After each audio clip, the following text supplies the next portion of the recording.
आज जो अत्यंत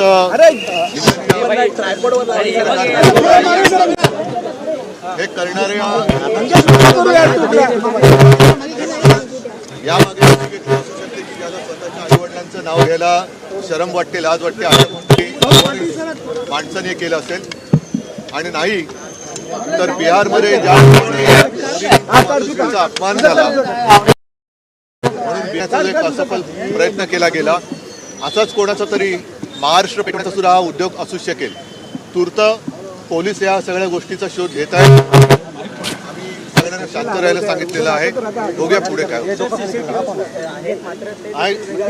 नाही म्हणून आता पोलीस बोलतात की आम्ही शोधून काढू, बघू. पण मी पुन्हा सांगतो की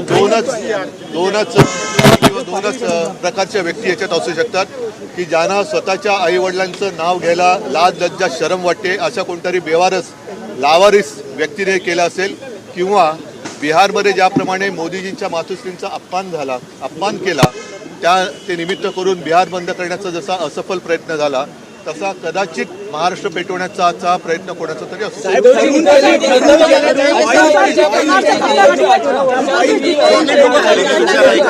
एकाने कोणतरी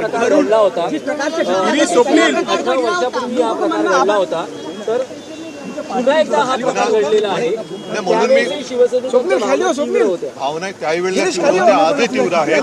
पण आम्ही सगळ्यांना शांत राहायला सांगितलं, कारण परत सांगतो की दोन प्रकारच्या व्यक्ती याच्यामध्ये असू शकतात.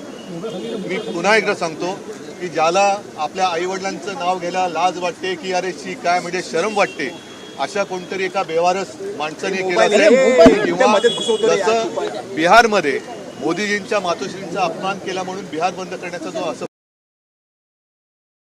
प्रयत्न केला गेला तर तरी प्रयत्न असू शकेल.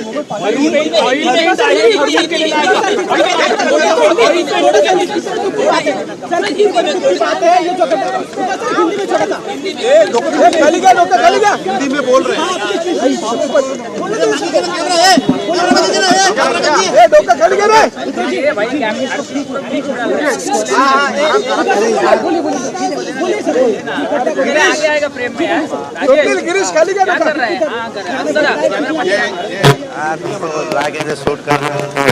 सिर्फ निंदा कर होना